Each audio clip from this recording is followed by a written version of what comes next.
So the FA Cup 5th round has given us absolute carnage in terms of our FPL planning. We've had injuries, suspensions, and plenty of implications for future doubles and blank game weeks. In today's video, I'm going to run through all of that for you and hopefully come to a few conclusions on what on earth FPL managers have to do next. Hey everyone, Sam here, otherwise known as FPL Pricey. In today's video, I'll be running through the chaos from the FA Cup 5th round and what it means for all of our teams going forward, including injuries, suspensions, and chip strategy. Now, to start off with the permutations moving forward in our doubles and blanks to come, the FA Cup 5th round did help to get us some more information when it comes to what we expect to happen come game week 34 and 33. So the reason 34 is important is because that's the weekend of the FA Cup semi-finals, and any teams that are playing in the semi-finals cannot play their game week 34 fixture when it is currently scheduled. So it will have to be brought forward or pushed back, most likely to game week 33, although there is a chance that their fixture will get pushed back to game week 36. The most important factor, though, is that the game week 34 fixture in particular will probably not go ahead. Now, 3 fixtures were already safe going into this weekend. That was Liverpool versus Spurs, Chelsea, Everton, and Wolves against Leicester. So if you have players from those teams in game week 34, you're probably feeling fairly calm about things and you won't need a free hit necessarily. However, there are 7 fixtures at time of recording that are still potentially up for suspension and postponement, and therefore would have to move into a double game week at a different point. This will obviously impact our chip strategy as well, so it's important to keep an eye on this. And first, I want to reflect on Nottingham Forest versus Brentford and Newcastle versus Ipswich. Now, we've seen already that Newcastle have been knocked out of the FA Cup in the 5th round. That makes it very likely that their fixture against Ipswich will go ahead in game week 34 unless Ipswich make it through to the semi-finals. Now, at time of recording, I'm recording Sunday evening, just after the FA Cup 6th round or quarter-final draw. But Nottingham Forest versus Ipswich hasn't been played yet. That is in the 5th round and it's played on the Monday evening. You'd say Nottingham Forest are favourites for that tie, but it's not impossible that Ipswich get through, and therefore the Newcastle-Ipswich game might still be postponed. Either way, though, it seems relatively unlikely that Ipswich get through 2 rounds and therefore play in the semi-finals, whereas probably slightly more likely that Nottingham Forest do so. So though one of those 2 fixtures will definitely go ahead in game week 34, and we'll know that after Monday evening's game, it seems more likely that Newcastle-Ipswich will be the safe fixture given the odds at time of recording. But again, it could go the other way, so keep an eye out. In terms of all of the other fixtures that are still at risk, Man City versus Aston Villa is the most at risk because both of those clubs are still in the quarterfinals. Aston Villa have an away draw against a championship side, so it is relatively likely that at least one of those 2 teams makes it through to the semi-finals. We'll go through the full draw in just a moment's time. Every other fixture in the bottom half of this graphic has 1 team remaining, so we only need Crystal Palace to get knocked out in the quarterfinals, or Bournemouth, or Brighton, or Fulham, and their respective fixtures would go ahead in game week 34. It also means that they wouldn't get a double game week somewhere else, so it weakens the potential upside of game week 33, for instance, being a big double game week. I'll run through the schedule for double game weeks in just a moment's time, but first up, let's take a look at that quarter-final draw and try to figure out which teams are most likely to make it through to the semi-final and therefore blank in game week 34, but also have their fixture made into a double game week at another point. One final quick thing to note here is that the most likely game, if it were to get pushed from game week 34 to not go into game week 33, would be Nottingham Forest versus Brentford, due to the timing of Nottingham Forest's game week 33 already confirmed fixture being on the Monday evening. That makes it much more difficult for that game to be put into game week 33 and therefore more likely to get put into a later game week. So here we have it, the quarter-final draw for the FA Cup, which will go a long way as to determining which teams are most likely to go through to the semi-final and therefore blank in game week 34 and most likely again to be doubling in game week 33. Fulham at home to Crystal Palace will be a really tight game. I can't really say either way which will be the favourite at this point in time. Fulham have been great, really tight defence. Crystal Palace have been in good form as well. Very difficult to call. Preston versus Aston Villa, you definitely say that Aston Villa are favourites, but Preston, given the home tie, you wouldn't rule them out. And of course, they've got this far, so who's to say they can't pull off another upset there? Brighton at home to one of Nottingham Forest or Ipswich. You'd say more likely Nottingham Forest, but let's say for argument's sake that Ipswich do manage to get through that tie against Nottingham Forest tomorrow, then they've got another difficult fixture against Brighton, therefore making it pretty unlikely that they manage to get all the way through to the semi-final, and then that all-important Newcastle-Ipswich game is much more likely to now stay in game week 34 and not get brought forward to 33. Finally, you've got Bournemouth at home to Man City. Now, Man City will probably be the tournament favourites at this point in time, but given the fact that they're away from home at Bournemouth, who have been giant killers in the Premier League several times this season, have been extremely competent and are high-flying at the moment, it wouldn't be crazy to suggest that Bournemouth could pull off an upset there at the Vitality Stadium. If that's the case, the FA Cup is therefore going to be wide open, and Bournemouth are going to fancy their chances in that game. They've been in great form. They're not that far behind City in the league, so they should be relatively even matched given form in the league so far this season. Man City are probably marginal favourites for the competition at this point, but it's wide open, and it does make it quite difficult to call at this point in time which teams are most likely to double in game week 33 and blank in 34. Like I mentioned though, you'd back one of Villa or Man City to get through, and as long as one of them do, then that Man City game in game week 34 will have to move and therefore most likely go to game week 33. Everything else, it's very much up in the air, and we'll obviously get much more information after the quarterfinals, after these games are done and dusted, before the game week 30 deadline. So I wouldn't be making too many solid plans on how you want to line up for a potential bench boost in game week 33, for example, or what your wildcard side might look like, including if you wanted to wildcard now, because it's very difficult to know for sure which teams are going to be the best to load up on outside of those potentially at Man City, given that one of those two teams are most likely to make it through to the semi-finals between Man City and Aston Villa. Outside of that, it's very open, so we don't really know too much more at this point in time. I think the most interesting news to come from this are the teams that are already knocked out, and the fact that because these ties are very hard to call, it probably is safer to wait until the FA Cup quarterfinals are done and dusted before locking in things like wildcards or chip plans. Right then, so let's take a look at the upcoming schedule for blanks and double game weeks. First up, we've got game week 29. That's the first big blank game week of the season. We've got Aston Villa, Liverpool, Newcastle and Crystal Palace all confirmed as blanking. Newcastle and Crystal Palace are particularly interesting because not only do they blank in game week 29, but they also double in game week 32. Their fixture has been rearranged for that game week. So that's confirmed, and it does mean that any of you looking at using free transfers to navigate this entire period will probably have to get rid of Newcastle or Palace or bench them in game week 29 and then bring them back in for game week 32. That's why a wild card in the window of 30 or 31 might be quite appealing for quite a number of us. Now, interestingly, with both Newcastle and Palace, at time of recording, it's not impossible that both of them have double game weeks in both 32 and 33. It obviously means that Crystal Palace would have to get to the FA Cup semi-final for them to get a double-double. And with Newcastle, they're relying on Ipswich getting to the semi-final to probably get a double game week in both 32 and 33. We've also gone through a number of the teams that are most likely to get to the FA Cup semi-final and therefore blank in game week 34. And as mentioned, that double game week in 33 will be largely filled up of those fixtures that couldn't be played in 34 and brought forward. It's also not impossible, though, that the schedulers do something a bit funky and move them to other places. So it's most likely it goes to game week 33.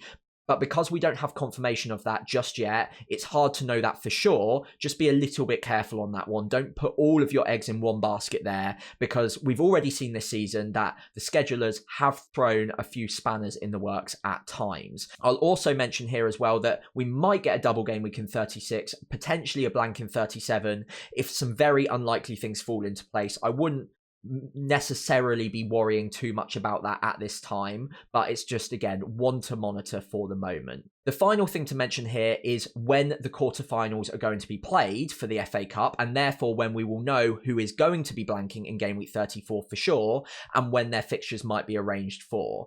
The fixtures themselves for the FA Cup quarterfinals are going to be played between game week 29 and 30, so we should have a full picture, or at least close to a full picture, on who will be blanking and when they'll be doubling by the time we get to game week 30. It's a pretty tight turnaround though, so whilst we'll definitely know who blanks in game week 34, we might not necessarily know when those fixtures are going to be rearranged for, because sometimes the schedulers take a few days to just map it all out and figure out when the fixtures are going to fall into place. So game week 30 might be a good wildcard window, but you might also not necessarily know for sure when those fixtures are going to be played.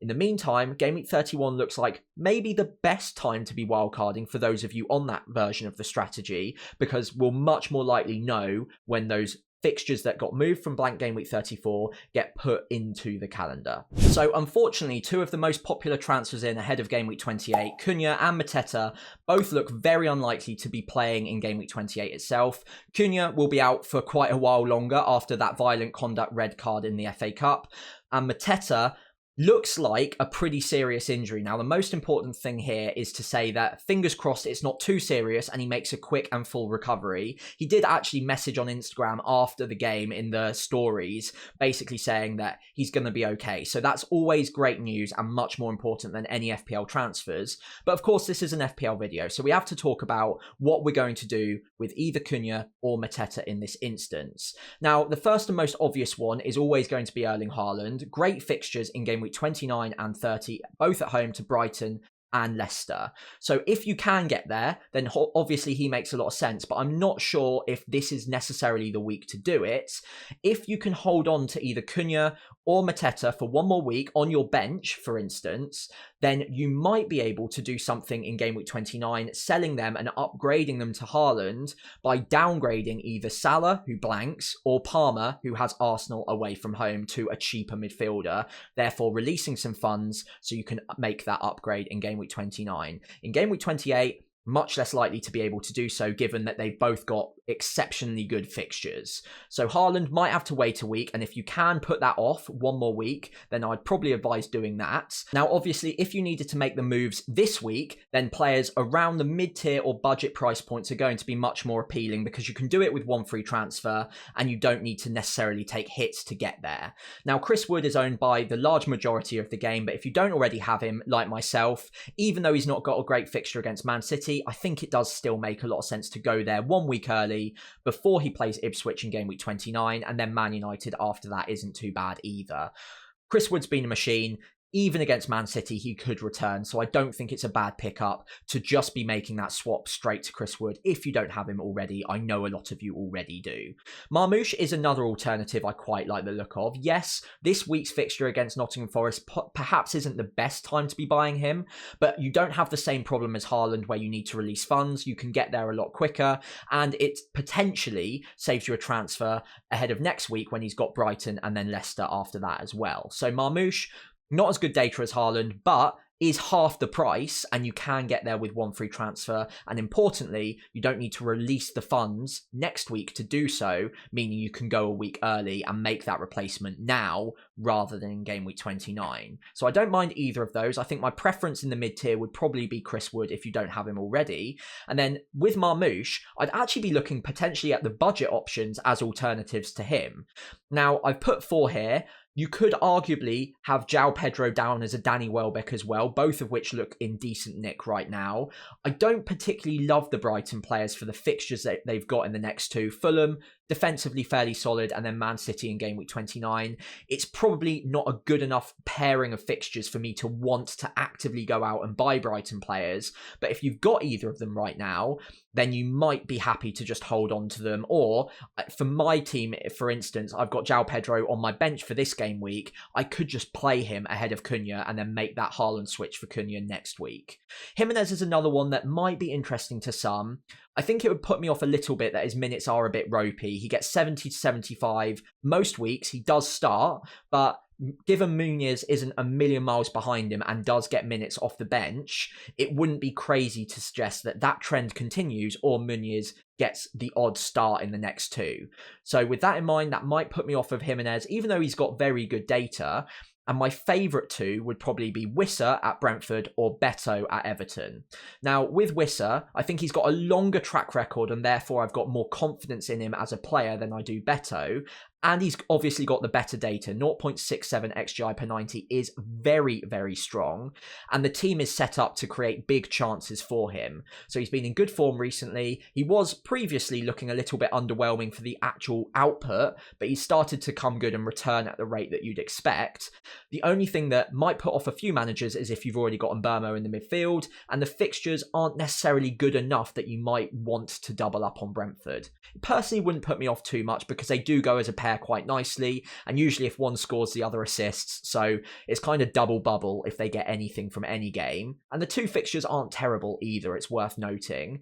But Beto does have better fixtures over the next two: Wolves and then West Ham in the blank game week 29. Good data, 0.56. And he's been in great form recently as well. A little bit cheaper than Wissa too, so you can save a bit more money there, and you can potentially use that money that you've saved from making that transfer to upgrade in your midfield or get you a little bit closer to a Haaland for game week 29, for instance.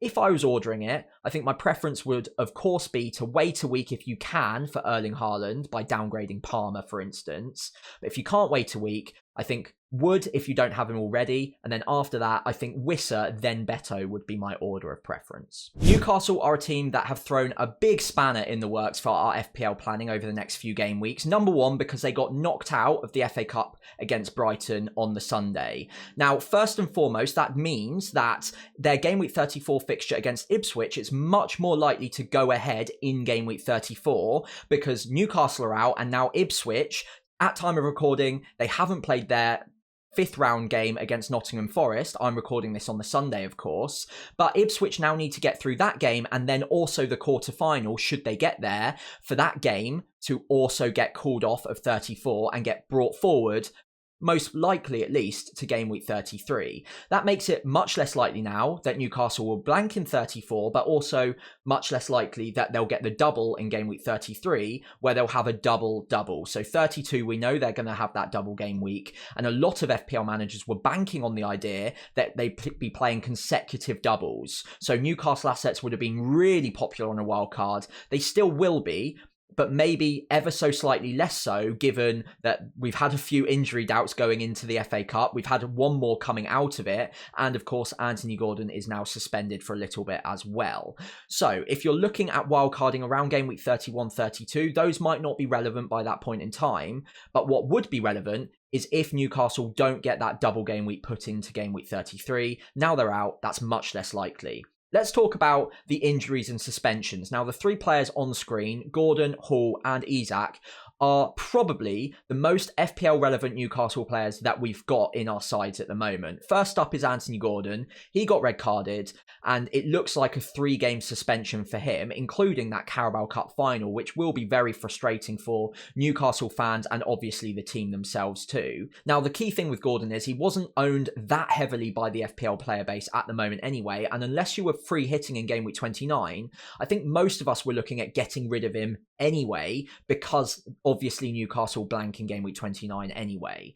So Anthony Gordon is maybe a transfer that needs being brought forward if you've already got him, but most of us at this point had a plan to get rid of him anyway, and it won't massively alter our plans if we're not free hitting in game week 29, because we're probably going to get rid of him regardless. Lewis Hall and Alexander Isak are possibly a little bit more worrying for a lot of us. Now, they're both much more highly owned, Isak in particular, but first off, Lewis Hall did miss out of the FA Cup 5th round with an ankle injury. Now, pre-match, Newcastle's official accounts were saying that he has to go and now see a specialist. Now, we have no idea what that could mean. It could mean that it's almost nothing and he'll get examined and he's good to go again for game week 28. So I wouldn't imagine that most of us should be using our transfers to get rid of him now, but it is definitely something to worry about, because if that is a proper injury and he's out for a few game weeks, it does mean that we might have to look at getting rid of him in game week 28 or game week 29. Now, I personally, despite the fact that he had the blank in game week 29, was looking at holding on to him and keeping him because of the value that I've got tied up in him ahead of wildcarding in game week 31. Now, if I got rid of him and sold him, I'd have to buy him back at a more expensive price, and because I've got other defenders that can cover him in game week 29, I was hoping to just hold on to him. However, he might be a player that I now need to at least consider getting rid of if the injury is more serious. I won't be making any moves yet, but it's one extra piece of the puzzle that I could be missing out on in game week 28 and also potentially further down the line in game week 30 as well. So one to monitor there. Alexander Isak is another player that I probably wouldn't be panic selling just yet, but given that he's got a good fixture in game week 28, it would be very unfortunate if he too was an injury doubt alongside Mateta and the suspended Cunha going into game week 28 itself, because those are three of the most popular transfers in and strikers to have generally in the game right now. Isak did play against Brighton, so the previous injury didn't look too serious. And obviously that's a great sign. But he also came off before full time, limping a little bit, replaced by Callum Wilson. Didn't look massively comfortable. So that's one thing to be monitoring over the next few days before we get to game week 28. And I would be surprised if we get anything concrete from Eddie Howe, because he's usually fairly tight-lipped on these things. So he might be another player that has a flag on him going into the game week 28 deadline. A lot of us, again, will be looking at selling him if you're not free hitting in 29 itself. But again, most of us do have value tied up in him. So we'd have to be buying him back at a more expensive price later on down the line if you wanted to get back to him for that game week 32 double. So yet again, it's a bit of a minefield with Newcastle right now. I think with Hall and Isak, I'd probably hold fire for now, see if we get any more news, and I'm probably, at time of recording, going to look at trying to start them both in game week 28, hope that they play, and if they don't, I've just about got enough bench cover, probably, to get through game week 28 and make another decision ahead of game week 29 as to whether I need to be getting rid of either of them. Gordon, little bit different, obviously suspended, so I think if you've still got him, he's probably a sell quite quickly. So I don't often wrap up the video in this way, but given the fact that so many things are changing at the moment, and of course, we're talking about information that has just occurred, let me know in the comments below if there's anything I haven't answered that you need to find out before the game week 28 deadline, or if you've got any questions regarding your team, injuries, suspensions, anything like that, let me know again in the comments below, and I'll try and get back to as many of you as possible before we hit the game week 28 deadline. In the meantime, if you enjoyed today's video, or if it was at all helpful, I'd really appreciate it if you could leave a like and subscribe to the channel. It would be a massive favour to me, so thank you in advance for doing that, and I'll see you on the other side as we lock in my team ahead of game week 28.